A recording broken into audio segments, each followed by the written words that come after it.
وَالنَّجْمِ إِذَا غَوَى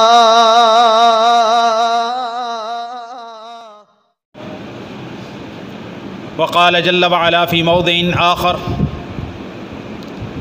وما آتاكم الرسول فخذوه وما نهاكم عنه فانتهوا أما بعد فإن خير الحديث كتاب الله وخير الهدي هدي محمد صلى الله عليه وسلم وشر الأمور محدثاتها وكل محدثة بدعة وكل بدعة ضلالة۔ تمام قسم کی حمد و ثنا، تعریفات، تسبیحات، تمجیدات، بزرگی، بڑائی، پاکی، تقدیس و تحمید اکیلے اللہ رب العالمین کے لیے ہے، جو ہم سب کا خالق، مالک، رازق اور مدبر ہے، اور لاکھوں کروڑوں درود و سلام ہوں اس ہستی اقدس و مقدس پر کہ جن کا نام نامی اسم گرامی محمد الرسول اللہ صلی اللہ علیہ وآلہ وسلم ہے۔ دین اسلام کے 5 بنیادی ارکان ہیں جن پر دین اسلام کی بنیاد کھڑی ہے۔ آپ علیہ الصلاۃ والسلام سے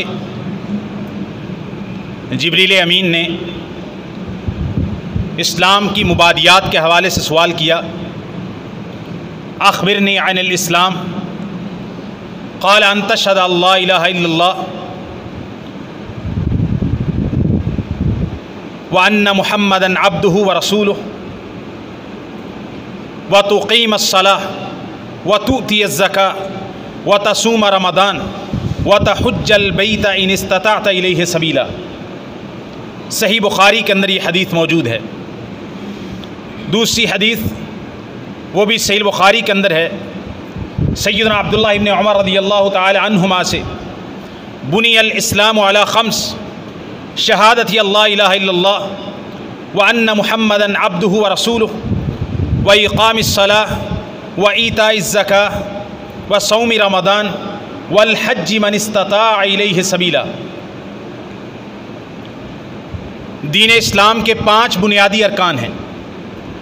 شہادتین کا اقرار کرنا، اللہ تعالیٰ کی توحید، الوہیت کے اقرار کے بعد نبی رحمت صلی اللہ علیہ وسلم کی نبوت و رسالت کی گواہی دینا، اور اسلام کا دوسرا بنیادی رکن نماز پنجگانہ کو قائم کرنا ہے۔ وَتُقِيمَ الصَّلَاةُ، نماز قائم کرے۔ کلمہ کے بعد، اسلام پہ داخل ہونے کے بعد سب سے پہلی اور بنیادی عبادت اور اسلام کا رکن جو کسی مسلمان مرد و عورت پر لاگو ہوتا ہے وہ نماز کا قیام ہے، نماز کو قائم کرنا۔ نماز کسی حالت میں بھی معاف نہیں ہے الا یہ کہ بندہ ہوش و حواس کے اندر نہ ہو۔ جب تک وہ شخص جو عاقل ہے، بالغ ہے، مرد ہے یا عورت ہے، اگر اس کو کوئی شرعی عذر لاحق نہیں ہے تو نماز کا وہ مکلف ہے، پابند ہے، نماز اس پر فرض ہے، لازم ہے، اسلام کا بنیادی رکن ہے۔ بلکہ نبی رحمت صلی اللہ علیہ وسلم نے فرمایا بین العبد والشرک والکفر ترک الصلاۃ، بندے اور کفر اور شرک کے درمیان حد فاصل نماز ہے۔ نبی رحمت صلی اللہ علیہ وسلم نے فرمایا من ترک الصلاۃ متعمدا فقد کفر، جو شخص جان بوجھ کے نماز فرض کو ترک کرے تحقیق اس نے کفریہ کام کیا ہے، اس نے کفر کیا ہے۔ آپ علیہ الصلاۃ والسلام کے زمانہ اور صحابہ کے زمانے میں صحابی بیان کرتے ہیں کہ نبی رحمت صلی اللہ علیہ وسلم کے صحابہ، ان کے زمانہ کے اندر کسی بھی چیز کو نفاق سے تعبیر نہیں کیا جاتا تھا ماں سوائے نماز نہ پڑھنے کے۔ نماز کے نہ پڑھنے کو نفاق سے تعبیر کیا جاتا۔ جو شخص مرد ہو کے نماز کے لیے تشریف نہ آتا یا تو سمجھا جاتا وہ بیمار ہے، یا وہ کہیں سفر پہ ہے، یا پھر وہ منافق ہے۔ جو نماز کے اندر شریک نہیں ہو رہا مرد ہو کے باجماعت نماز، تو نماز کی اتنی زیادہ اہمیت ہے۔ کل قیامت کے دن بھی جہنمیوں سے پوچھا جائے گا ما سلککم فی سقر، تمہیں جہنم میں کس چیز نے ڈال دیا؟ جہنم میں کیوں تمہیں ڈالا گیا ہے؟ قالوا لم نک من المصلین، ہم نماز نہیں پڑھتے تھے۔ قرآن مجید کے اندر اللہ تعالیٰ نے 70 دفعہ، کم از کم 70 دفعہ اقیم الصلاۃ کے صیغے کے ساتھ نماز کا حکم دیا ہے، اور ایک موقع پر تو فرمایا اقیم الصلاۃ ولا تکونوا من المشرکین، نماز قائم کرو اور مشرکوں میں سے نہ ہو جاؤ، نماز کو قائم کرو۔ سیدنا عمر ابن خطاب رضی اللہ تعالیٰ عنہ اپنے دور خلافت کے اندر اپنے عاملین کو، گورنروں کو، جو عمراء انہوں نے مختلف شہروں اور علاقوں اور صوبوں میں مقرر کیے تھے، موطا امام مالک کے اندر صحیح سند کے ساتھ موجود ہے، انہیں خط لکھتے ہیں، پیغام لکھتے ہیں، نصیحت کرتے ہیں کہ امور حکومت کس طرح چلانے ہیں، اموال کو کیسے تقسیم کرنا ہے، لوگوں کی رعایا کا، مال جان کا تحفظ کیسے کرنا ہے، قاضی کیسے مقرر کرنے ہیں۔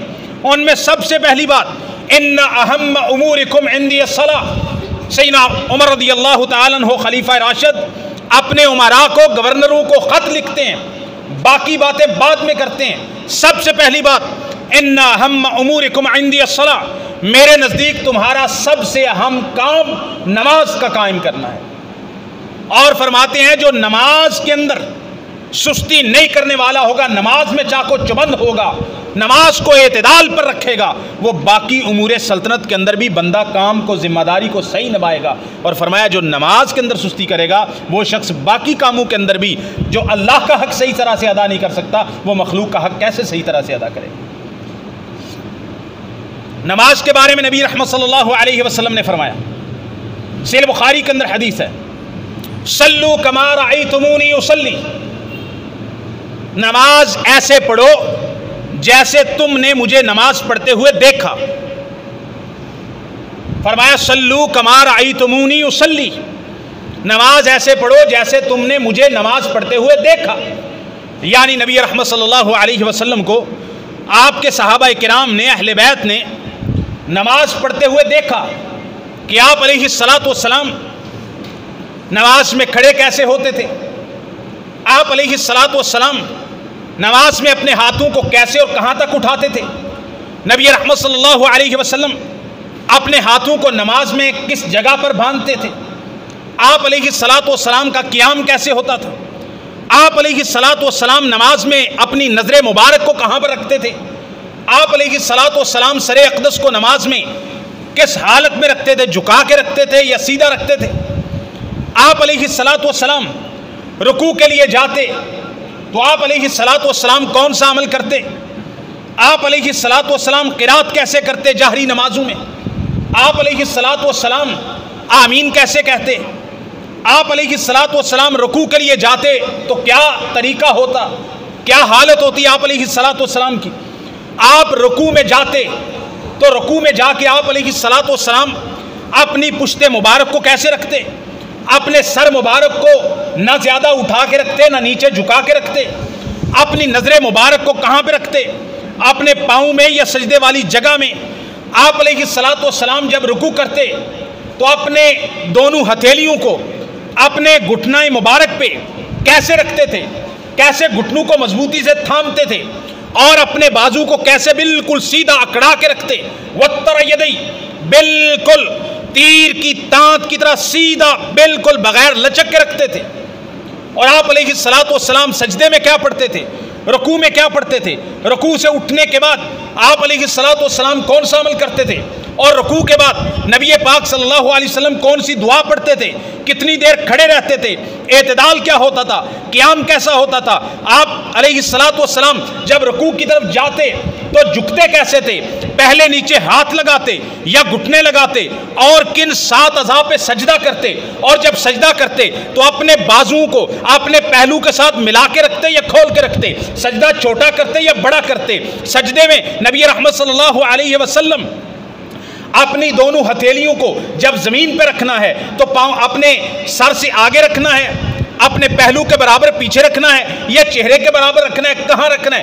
ایک ایک چیز کو صحابہ کرام نے نبی پاک صلی اللہ علیہ وسلم کے عمل مبارک سے دیکھا، بیان کیا، امت کو سکھایا، صحابہ نے تابعین کو سکھایا، تابعین نے تبع تابعین کو سکھایا، محدثین نے اپنی کتب کے اندر نقل کیا۔ پھر نبی پاک صلی اللہ علیہ وسلم جب پہلے سجدے سے اٹھتے، آپ علیہ الصلوۃ والسلام بیٹھتے، اپنے بائیں پاؤں کو کیسے بچھاتے، دائیں پاؤں کو کیسے کھڑا کرتے، دونوں ہتھیلیوں کو کیسے رکھتے، اور اس میں کیا دعا پڑھتے جو نبی پاک نے سکھائی، اور دوسرے سجدے کے لیے جاتے کیسے تکبیر کہتے، کیسے سجدہ کرتے، 7 اعضاء پہ سجدہ کرتے۔ پچھلے دونوں آپ علیہ الصلوۃ والسلام اپنے پاؤں مبارک کو حالت سجدہ میں کیسے کھڑا رکھتے، کیسے دونوں پاؤں کو کھڑا رکھتے، کھول کے رکھتے یا ملا کے رکھتے، ہر چیز ایک ایک نقطہ نماز جیسی اہم عبادت کے بارے میں نبی پاک نے فرمایا صلو کما رأیتمونی اصلی، نماز ایسے پڑھو جیسے تم نے مجھے نماز پڑھتے ہوئے دیکھا۔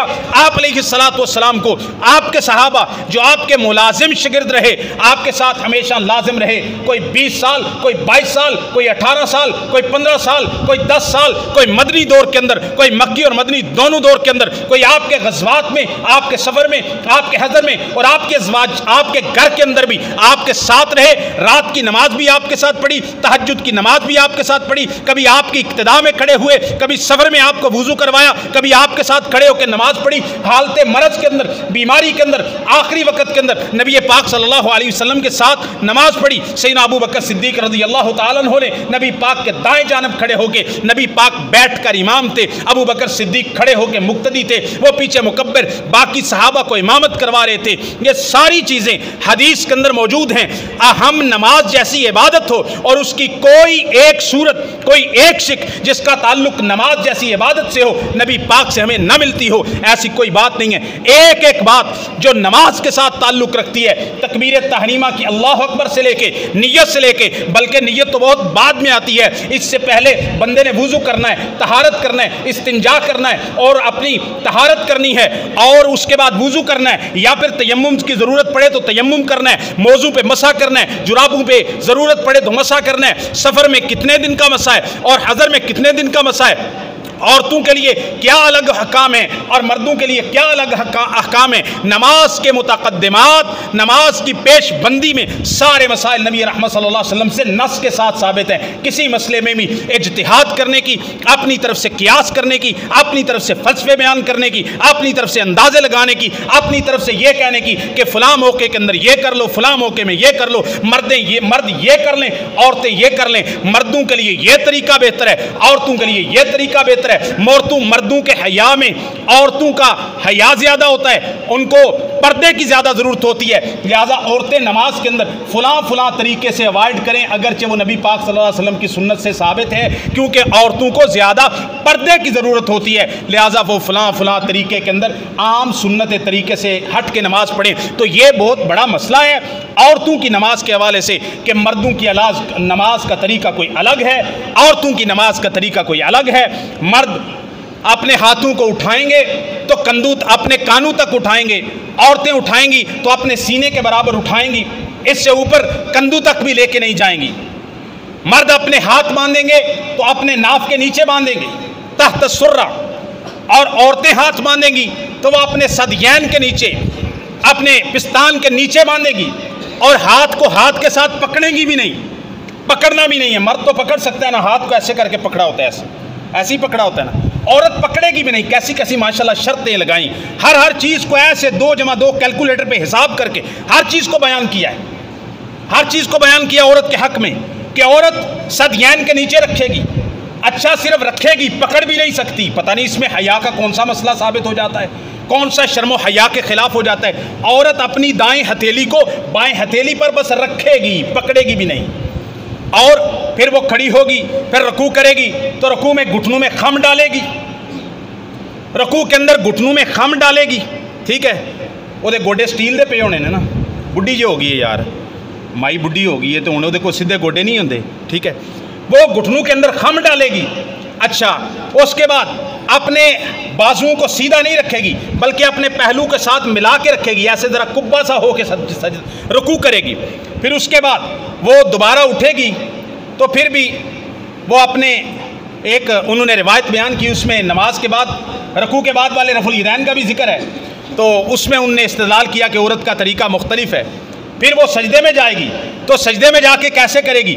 بالکل بچھ کے زمین کے ساتھ سجدہ کرے گی، بالکل بچھ کے زمین کے ساتھ سجدہ کرے گی، اپنے بازوؤں کو پہلوؤں کے ساتھ ملا لے گی، پہلو کے ساتھ ملا لے گی، اور اپنی کمر کو، اپنی پشت کو سجدے کے اندر اٹھائے گی نہیں، بلکہ جتنا ہو سکے، جتنا ہو سکے، یہ کتابوں میں لکھا ہوا ہے پوری تاکید کے ساتھ، پورا کیلکولیٹر پہ حساب کر کے کہ بھائی جتنا ہو سکے، جتنا ہو سکے، جتنا ہو سکے زمین کے ساتھ بالکل لگ کے سجدہ کرے، جتنا زمین کے ساتھ لگ کے سجدہ کرے گی اس کے حق میں افضل ہوگا۔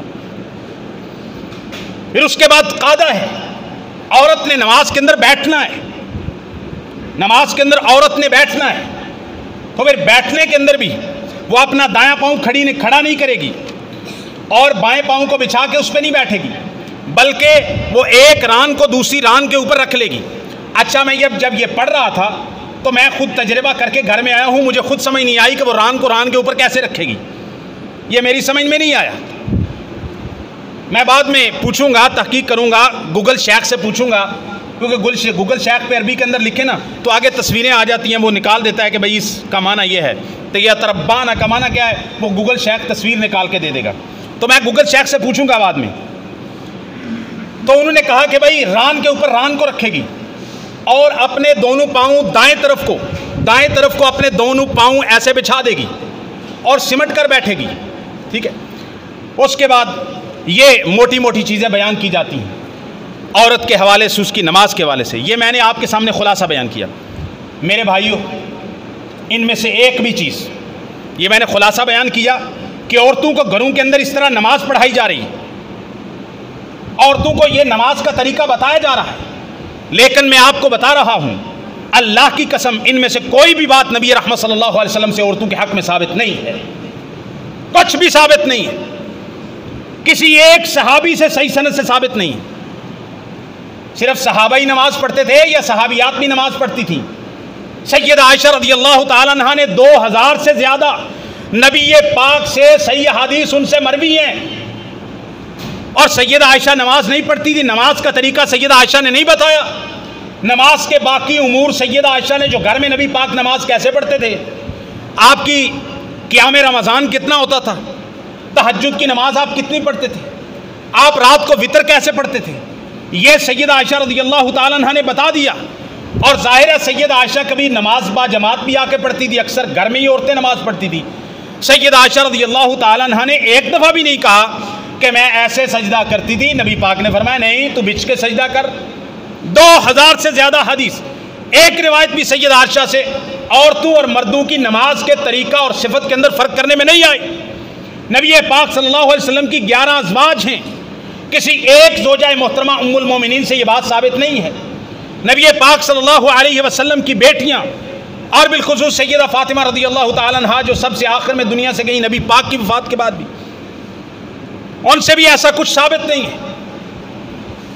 اور ام عطیہ رضی اللہ تعالیٰ عنہا، سیدہ ام سلیم جو نبی پاک صلی اللہ علیہ وسلم کی بہت مہمان نوازی کرتی تھی، سیدنا انس رضی اللہ تعالیٰ عنہا کی والدہ، بہت طہارت کے انہوں نے پیچیدہ مسائل پوچھے ہیں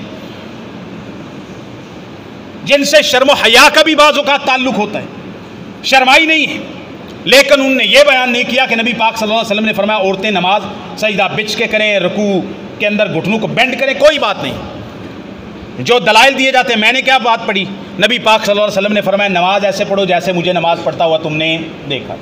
نبی پاک عورتوں کے بھی نبی ہیں اور مردوں کے بھی نبی ہیں، نبی پاک کی نماز عورتوں کے لیے بھی وہی ہے، مردوں کے لیے بھی وہی ہے، سوائے اس کے جس بات کے اندر عورتوں کے لیے کوئی خاص حکم آ جائے اور ثابت ہو جائے۔ شرعی احکام جنس کے اعتبار سے 3 حصوں پر مشتمل ہیں، بات ذرا سمجھ لیں، جنس کے اعتبار سے، مذکر و مؤنث کے اعتبار سے شرعی احکام کی 3 جہتیں ہیں۔ نمبر 1، وہ احکام جو مردوں کے لیے ہیں، مردوں کے ساتھ خاص ہیں، عورتوں کا ان میں کوئی حصہ نہیں، ایسے احکام میں خطاب مردوں کے لیے ہوگا، وہ احکام مردوں پر لاگو ہوں گے، عورتوں پر لاگو نہیں ہوں گے۔ یہ جو احکام قرآن و سنت نے مردوں کے ساتھ خاص کر دیے ہیں، میں ایک مثال دے دیتا ہوں۔ مثال یہ ہے کہ نواز شریف کی بیوی بیٹی حکمران نہیں بن سکتی، یہ ایک مثال ہے۔ نبی پاک صلی اللہ علیہ وسلم نے فرمایا کہ وہ قوم ہلاک ہو جائے، تباہ و برباد ہو جائے جس نے اپنا حکمران کسی عورت کو بنا لیا، لہذا ڈسکوالیفائڈ، ٹھیک ہے، بیوی حکمران نہیں ہو جاتی۔ اچھا، یہ مسئلہ کس کے ساتھ خاص ہے؟ میں نے یہ خوش طبی میں بات کی، اچھا، کہ میں نے کسی سیاسی شخصیت کا نام لے لیا، مسئلہ یہ سمجھانا مقصد ہے، امور سیاست، حکمرانی، خلیفہ، امام وقت، یہ عورتوں میں سے ہو سکتا نہیں، یہ مردوں کے ساتھ خاص ہے۔ سمجھ آگی بات کی؟ ایک مثال دے دی، اور بھی بڑی مثالیں، میں نے ایک مثال دی۔ وہ امور جو عورتوں کے ساتھ خاص ہیں مردوں کے لیے نہیں ہیں، وہ امور جو عورتوں کے ساتھ خاص ہیں مردوں کے لیے نہیں۔ ان میں بڑے سارے مسائل ہیں، سادہ مسائل ہیں کہ عورتوں کے مخصوص معاملات ہوتے ہیں جن میں وہ نماز اور روزہ نہیں کر سکتی۔ اب یہ مردوں کے ساتھ ان کے احکام کا کوئی تعلق نہیں ہے، یہ سارے کے سارے احکام طہارت کے ساتھ تعلق رکھنے والے جو مخصوص ہیں عورتوں کے ساتھ، وہ عورتوں کا ہی خطاب ہوگا، مردوں کو خطاب نہیں ہوگا۔ پردہ اور حجاب ان کا خاص خطاب عورتوں کے لیے ہوگا، مردوں کے لیے نہیں۔ تیسرا حکم، وہ امور دینیہ جن میں عورت اور مرد کی کوئی تمیز نہیں، جو احکام اللہ تعالیٰ نے مطلق طور پر دیے۔ ایمان، کیا عورتوں اور مردوں کے ایمان لانے کے اندر ان کی ایمان مجمل تے ایمان مفصل تے جنہوں عام لوگ پڑھ دینے ایمان مجمل تے ایمان پتہ نہیں کی پڑھ دینے، مفصل ہی پڑھ دینے، ہاں، تو عورتوں کا ایمان مجمل تے مجمل پڑھ دینے، ایمان مجمل وکھرا لکھیا جائے گا اور مردوں کا وکھرا لکھا جائے، کوئی ہے بات اس طرح کی؟ یا مرد ارکان ایمان 6 مانیں گے اور عورتیں کو 7 مانیں گی؟ بھائی ایمانیات کے اندر، عقائد کے اندر مرد و عورت کا کوئی فرق نہیں، جیسے دینی عقائد کے اندر مرد مخاطب ہے ایسے ہی مسلمان عورتیں بھی مخاطب ہیں۔ عبادات، نماز ہے، روزہ ہے، حج ہے، جس جگہ پہ شریعت نے استثناء نہیں کیا، عورت کو کوئی چھوٹ نہیں دی، جو تمام احکام مردوں کے لیے ہیں وہ عورتوں کے لیے بھی۔ عورت اور مرد کی نماز میں شرعی طور پر جو ثابت ہیں چیزیں کہ یہ فرق ہے، نمبر 1، عورت اور مرد کے نماز میں سطر کا فرق ہے، لباس سطر کا فرق ہے۔ عورت کا سارا جسم سطر ہے، پردہ ہے، عورہ ہے، ماں سوائے اپنے چہرے کے اور ہتھیلیوں کے، پاؤں بھی نہیں، اپنا چہرہ اور ہتھیلیاں، اس کے سوا عورت نماز میں اپنے جسم کا کوئی بھی حصہ ننگا نہیں کر سکتی، بے لباس نہیں کر سکتی، یعنی ہاف بازو نہیں، مرد ہاف بازو کے ساتھ نماز پڑھ سکتا ہے، ٹھیک ہے، مرد کا سر ننگا ہو نماز ہو جاتی ہے۔ نبی پاک صلی اللہ علیہ وسلم نے فرمایا لا يقبل اللہ صلاۃ حائض الا بخمار، کسی بالغ عورت کی نماز اوڑھنی کے بغیر، سر پہ کپڑا نہ ہو تو عورت کی نماز نہیں ہوتی۔ یہ ایک مثال دی ہے، یہ پہلا فرق ہو گیا۔ عورت اور مرد کی نماز میں پہلا فرق کیا ہے؟ عورت کے لیے سطر نماز میں زیادہ ہے، مرد کے لیے یہ ہے کہ ناف سے لے کے گھٹنوں تک اور اپنے کندھوں پر کوئی کپڑا ہونا ضروری ہے، اگر سر بھی ڈھانپے تو افضل ہے، جبکہ مرد عورت کو یہ رخصت نہیں، اس کا سوائے چہرہ اور دونوں ہتھیلیوں کے نماز میں کسی حصے کو ننگا نہیں رکھ سکتی۔ ایک فرق ہو گیا۔ دوسرا فرق، مردوں کے لیے اذان سنتے ہیں، نماز باجماعت پڑھنا فرض، لازم، واجب ہے، اگر بغیر کسی عذر کے باجماعت نماز میں حاضر نہیں ہوتے تو وہ گناہگار ہیں، کبیرہ گناہ کے مرتکب ہیں۔ لیکن عورتوں کے لیے نماز باجماعت میں حاضر ہونا فرض نہیں، اگر ہونا چاہیں تو ہو جائیں، ثواب ملے گا، اگر نہ ہونا چاہیں بلکہ افضل یہ ہے کہ نماز پنجگانہ وغیرہ میں کہ وہ اپنی نماز گھر میں پڑھیں، چھپ کے پڑھیں، اپنے گھر کے آخری کمرے میں پڑھیں تو ان کے لیے زیادہ افضل ہے۔ یہ کیا ہو گیا؟ 2 فرق ہو گئے۔ تیسرا فرق، عورتیں نماز باجماعت میں حاضر ہوئی ہیں، نماز پڑھ رہی ہیں، جیسے پہلے ہوتا تھا کہ آگے مردوں کی صفیں پیچھے عورتوں کی صفیں ہوتی۔ امام نماز میں بھول گیا ہے، کسی مرد کو پتہ نہیں چلا کہ امام نے غلطی کر دی ہے، اگر مرد کو پتہ چلے گا تو وہ منہ سے سبحان اللہ کہے گا، اگر مردوں نے متنبع نہیں کیا امام کو تو عورت انما التسبیح للرجال والتصفیق للنساء. امام بھول گیا، مردوں نے متنبع نہیں کیا، مرد کرتے تو سبحان اللہ منہ سے کہتے. بعض اللہ اکبر بھی کہنے شروع ہوئے وچ مسئلے کی آ جاندے موضوع میرا کی ہوتا ہے. اچھا امام نے جتھے اٹھنا ہوئے نا تو امام بہ جے تو پیچھے کی شروع ہو جاندے اللہ اکبر اللہ اکبر.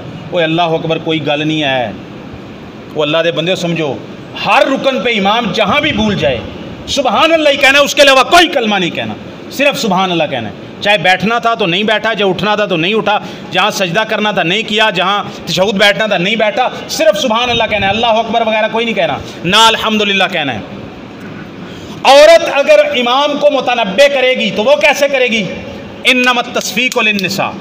عورت اپنے ہاتھ پہ ہاتھ کو مارے گی، اپنے ہاتھ کے ساتھ تالی مارے گی. ٹھیک ہے، ایسے بھی نہیں تالی یہ ٹھیک ہے. تو یا پھر یہ بھی صراحت کی ہے علماء نے عورت کے لیے. یہ 3 فرق ہو گئے مرد اور عورت کی نماز میں. چوتھا فرق عورت اور مرد کی نماز میں، ایک فرق یہ ہے کہ مرد امام بن سکتا ہے نماز میں، جبکہ عورت مردوں کی امام بن سکتی نہیں. یہ شریعت سے ثابت ہو گیا مسئلہ. ٹھیک ہے، یہ شریعت سے مسئلہ ثابت ہو گیا. باقی کچھ طہارت کے مسائل ہیں وہ سب جانتے ہیں، عورتوں کے لیے مختلف ہیں. تو یہ وہ مسائل ہیں جو عورت اور مرد کی نماز میں فرق پر دلالت کرتے ہیں کہ عورت مسجد میں باجماعت نماز پڑھنے کی پابند نہیں ہے، عورت کا سطر اور پردہ سارے جسم کا ہے نماز کے اندر، جبکہ مرد کا سارے جسم کا نہیں ہے. سر ڈھانپنا مرد کے لیے ضروری نہیں ہے نماز کے اندر. عورت امامت نہیں کروا سکتی، عورت امام کو لقمہ نہیں دے سکتی بول کر، بلکہ ہاتھ پہ ہاتھ مار کے لقمہ دے گی. یہ فرق قرآن و سنت سے ثابت ہے، ہم مانتے ہیں. اس کے علاوہ جو فرق کیے جاتے ہیں، سب سے پہلا جی ہاتھوں کو اٹھانے کا میں بیان کر چکا ہوں نا. کئی ساری روایتیں، اب میں 10 منٹ رہ گئے ہیں، ان روایتوں کو پڑھتا جاؤں گا اور ان کا آگے بیان کرتا جاؤں گا کہ کوئی بھی روایت نبی پاک سے ثابت نہیں ہے. اور آخر میں جا کے پھر میں انشاءاللہ نبی پاک کی 2 حدیثیں سناؤں گا جو مردوں اور عورتوں دونوں کی نماز کے لیے انشاءاللہ ایک جیسی ہیں، اور عورتوں کی نماز کو اس مسئلے کے اندر خراب کیا جا رہا ہے. پہلی حدیث جی بیان کرتے ہیں. دلیل کے طور پر وائل ابن حجر سے روایت بیان کی جاتی ہے. یہ روایت مجمع الزوائد میں بھی موجود ہے اور معجم الکبیر للطبرانی کے اندر بھی موجود ہے. وائل ابن حجر بیان کرتے ہیں نبی پاک صلی اللہ علیہ وسلم نے مجھے کہا یا وائل ابن حجر، اے وائل بن حجر، اذا صلیت فاجعل یدیک حذاء اذنیک. اے وائل ابن حجر، جب تو نماز پڑھے تو اپنے دونوں ہاتھوں کو کانوں کے برابر کر لے. والمرأۃ، فرق آ گیا، والمرأۃ، اور عورت، تجعل یدیہا حذاء ثدیہا، اور عورت ہاتھ اٹھاتے وقت، یہ رفع الیدین ہو رہا ہے، نماز کی نیت باندھی جا رہی ہے، اور عورت اپنے دونوں ہاتھ اپنے پستان تک اٹھائے گی، اپنے سینے تک، اس سے اوپر نہیں. کیلکولیٹر پہ حساب کر کے جتنا نیچے کر لے بہتر ہے، پردہ زیادہ ہے. تجعل یدیہا حذاء ثدیہا، تو نے کانوں تک ہاتھ اٹھانے ہیں، وائل ابن حجر مرد کو کہا، اور عورت اپنے پستان تک ہاتھ اٹھائے گی، اپنے صدر تک، اس سے اوپر نہیں، کندھوں تک بھی نہیں جائے گی. یہ روایت مجمع الزوائد کے اندر موجود ہے. اچھا، مجمع الزوائد میں امام حیثمی کیا فرماتے ہیں؟ جس محدث نے روایت کو نقل کیا، کیا کہتے ہیں؟ کہتے فیہ ام یحییٰ بنت عبد الجبار. اس روایت میں ایک راویہ ہے خاتون، اس کا نام ہے ام یحییٰ، جو عبد الجبار کی بیٹی ہیں، ام یحییٰ بنت عبد الجبار. امام حیثمی کہتے ہیں لم اعرفہا، اس خاتون راویہ کے حالات مجھے ملے نہیں. یہ ثقہ ہے، ضعیف ہے، کیا کس پائے کی ہے، اس کے حالات ہی نہیں ملے، میں نہیں جانتا اس کو، مجہول راویہ ہے، مجہولہ ہے. اچھا، ابن ترکمانی حنفی رحمہ اللہ وہ کہتے ہیں لم اعرف حالہا. ابن ترکمانی بھی کہتے ہیں اس عورت کے حالات مجھے نہیں ملے اور نہ ہی میں اس کو جانتا ہوں. الجوہر النقی کے اندر کہا. دوسری علت اس روایت کے اندر، ایک علت یہ ہے کہ ام یحییٰ جس میں وائل ابن حجر کو کہا کہ عورت اپنے ہاتھ سینے سے اوپر نہیں اٹھائے گی، مرد کانوں تک اٹھائے گا، یہ جو روایت پیش کی جاتی ہے اس میں ایک آ گئی ام یحییٰ بنت عبد الجبار، امام حیثمی نے بھی کہا کہ مجہولہ ہے، اور ابن ترکمانی حنفی رحمہ اللہ نے بھی کہا کہ یہ کیا ہے، مجہولہ ہے، اور دوسری اس کے اندر میمونہ بنت عبد الجبار، یہ راویہ بھی مجہولہ ہے، اس کے کوئی حالات ہمیں نہیں مل سکے۔ ایک اور روایت ہے جی، ایک اور روایت آتی ہے، بیان کرتے ہیں سیدنا عبداللہ ابن عمر رضی اللہ تعالی عنہما سے، انہو سئلہ، سیدنا عبداللہ ابن عمر رضی اللہ تعالی عنہما سے پوچھا گیا کیف النساء یصلین علی عہد رسول اللہ صلی اللہ علیہ وسلم، عورتیں نبی پاک کے زمانے میں کیسے نماز پڑھا کرتی تھی؟ انہوں نے کہا کہ عورتیں بچھ کے نماز پڑھتی تھی، سمٹ کے نماز پڑھتی تھی۔ پہلے عورتیں عام طریقے پہ نماز پڑھتی تھیں، ثم امرنا ان یحتفظن، پھر عورتوں کو حکم دیا کہ وہ سمٹ کے بچھ کے، یعنی سجدہ بھی سمٹ کے، رکوع بھی سمٹ کے، اور قعدہ اور تشہد بھی سمٹ کے کرنا ہے، چونکہ اس میں پردہ زیادہ ہے۔ یہ روایت کہاں آتی ہے؟ جامع المسانید، اس کا حوالہ دیا گیا ہے۔ اچھا، اس روایت کے اندر سبحان اللہ کچھ 7 علتیں ہیں جی۔ کتنی علتیں؟ زر بن نجیح راوی مجہول ہے، احمد بن محمد بن خالد کے حالات اور توثیق ہی نہیں ملی کہ بندہ کون تھا، علی بن محمد بزار کے حالات ہی کوئی نہیں ملے کہ کہاں پیدا ہوا، اس کے طلب علم کیا تھا، استاد کیا تھے، شاگرد کیا تھے۔ ابراہیم ابن مہدی، چوتھی علت، ابراہیم ابن مہدی کا تعین ہی نہیں ہے کہ یہ راوی کون راوی ہے، اس کا تعین نہیں ہو سکا۔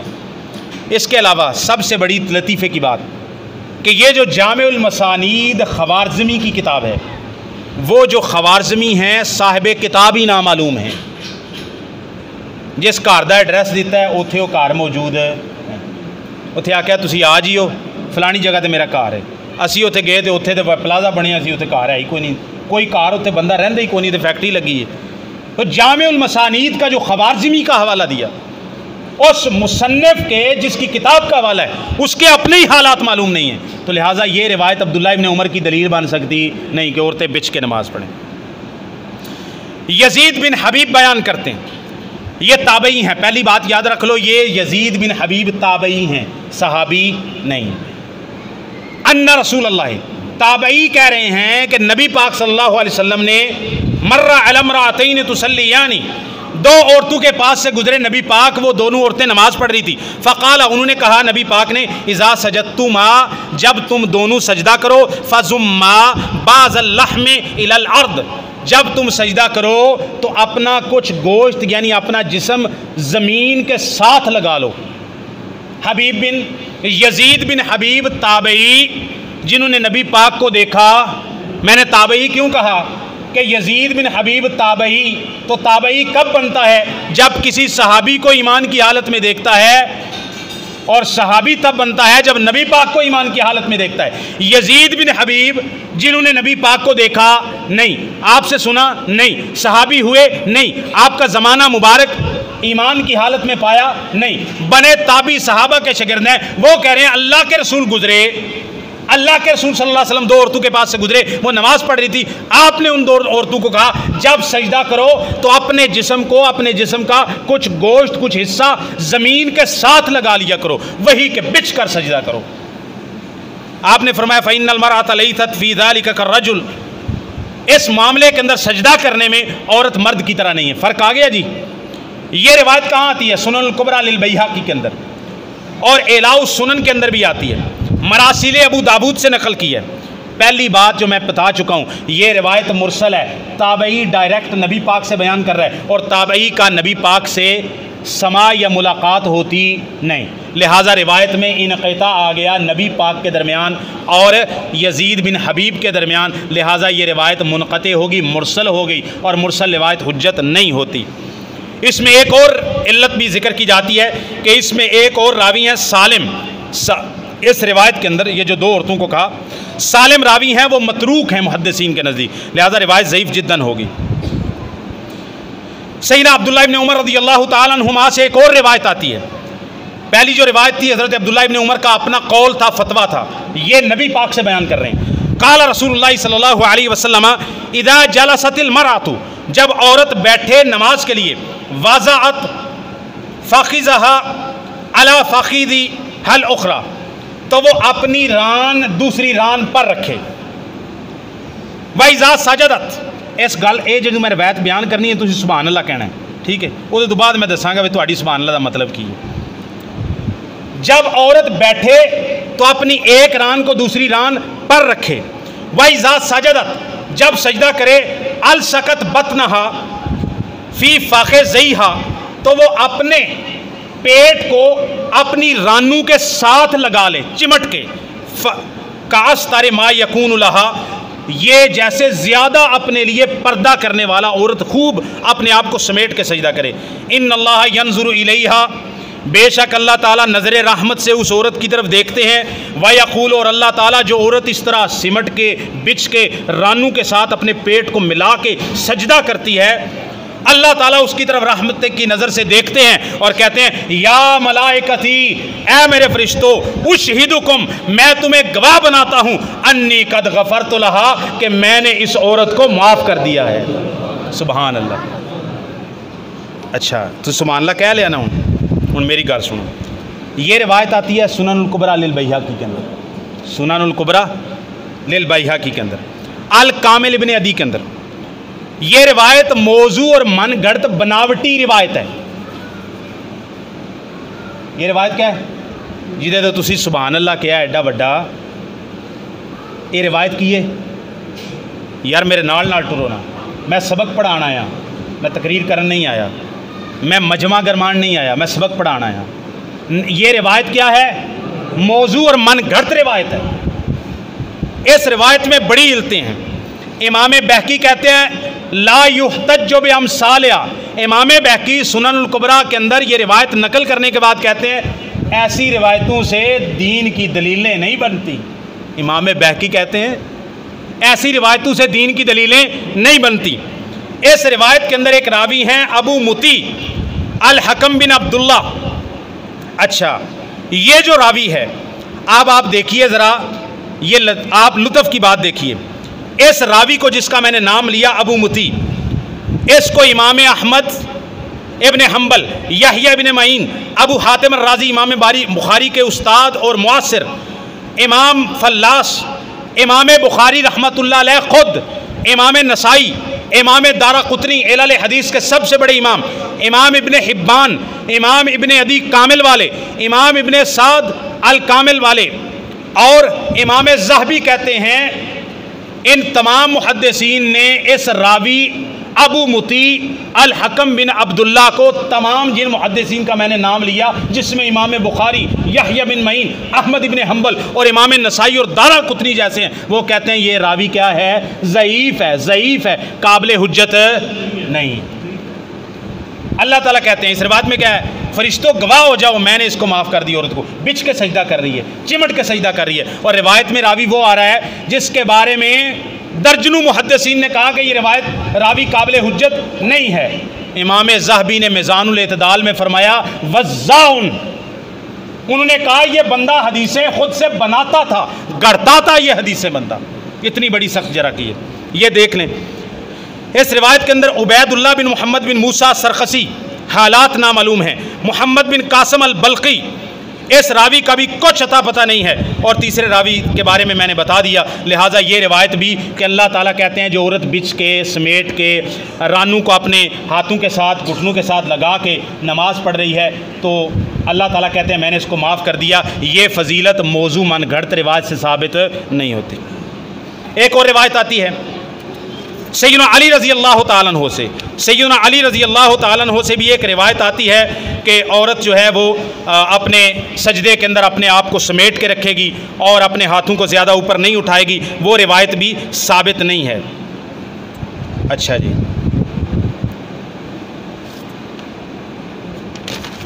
ایک اور روایت ابن جریج عطا بن نبی رباح سے بیان کرتے ہیں. یہ حوالہ بھی دیا جاتا ہے کہ عورت جو ہے وہ اپنے ہاتھ جو ہے وہ مرد کی طرح اوپر نہیں اٹھائے گی، بلکہ انہوں نے کہا کہ اپنے ہاتھوں کو کچھ نیچا رکھے گی اور ان کو اپنے ہاتھوں کو اکٹھا کر کے رکھا.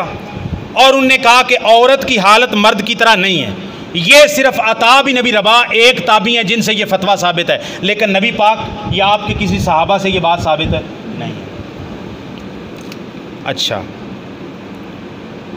حافظ ابن حجر رحمہ اللہ فتح الباری کے اندر فرماتے ہیں عورت اور مرد کی نماز کے فرق کے بارے میں، لم یرد ما يدل على التفرقۃ فی الرفع بین الرجل والمرأۃ، کہتے ہیں کوئی ایک بھی صحیح دلیل اس بات پر ثابت نہیں ہے کہ عورت اور مرد کے نماز میں ہاتھ اٹھانے کے اندر کوئی فرق ہو۔ فتح الباری میں حافظ ابن حجر رحمہ اللہ لکھتے ہیں۔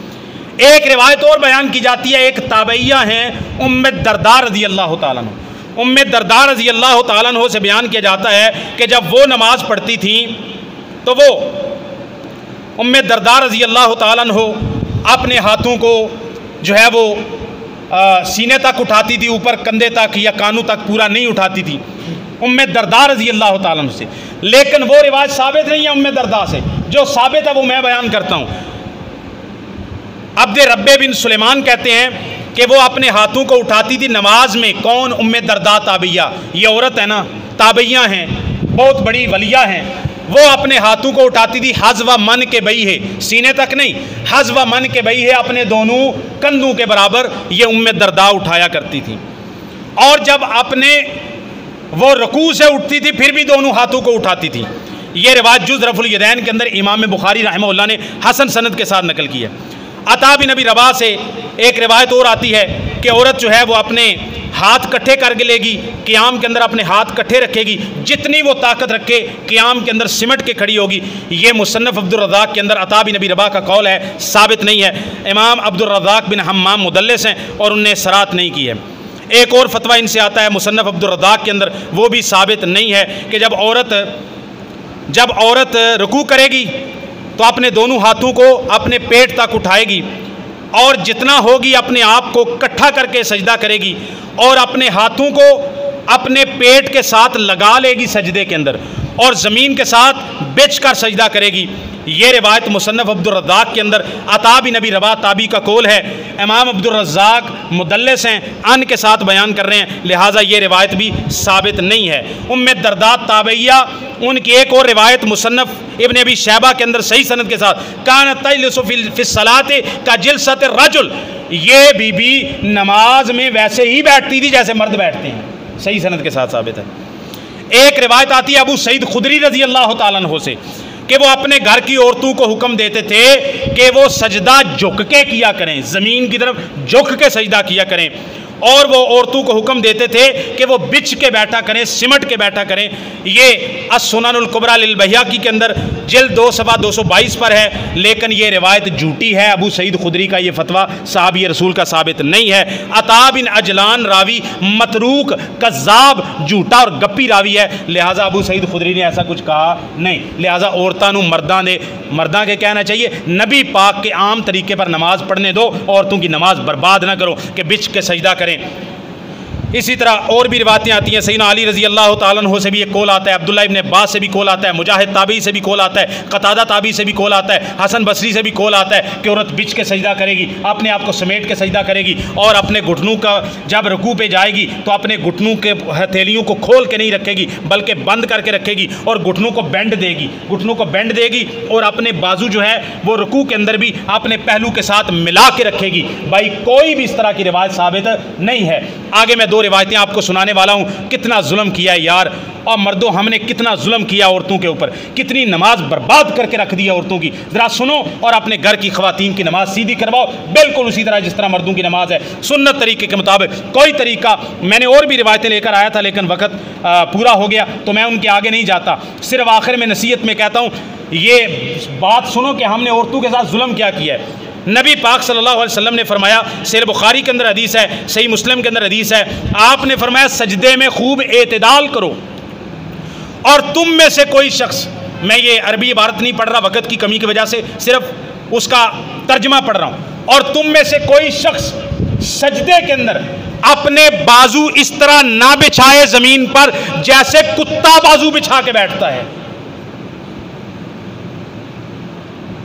تے اسی عورتوں کا پردہ یہ بھی سمجھا ہے کہ وہ اپنے بازوؤں کو اور ہاتھوں کو خوب بچھا کر سمٹ کر اور جو روایتیں آپ نے پیش کی عبداللہ ابن عمر سے، سیدنا علی سے، سیدنا عبداللہ ابن عباس سے، ابو سعید خدری سے، وائل ابن حجر سے اور دوسرے تابعین سے کوئی بھی ثابت نہیں ہے، عطا بن ابی رباح سے، لیکن اس میں بھی سجدے میں بچھنے والی بات ثابت نہیں ہے۔ نبی پاک نے فرمایا کتے کی طرح، اور ایک روایت کے اندر ہے کہ درندوں کی طرح نہ بیٹھے سجدے کے اندر، جس طرح درندہ اپنے اگلے ہاتھ جو ہے وہ اس طرح بچھا کے بیٹھتا ہے، آپ نے فرمایا ایسے نہ بیٹھے۔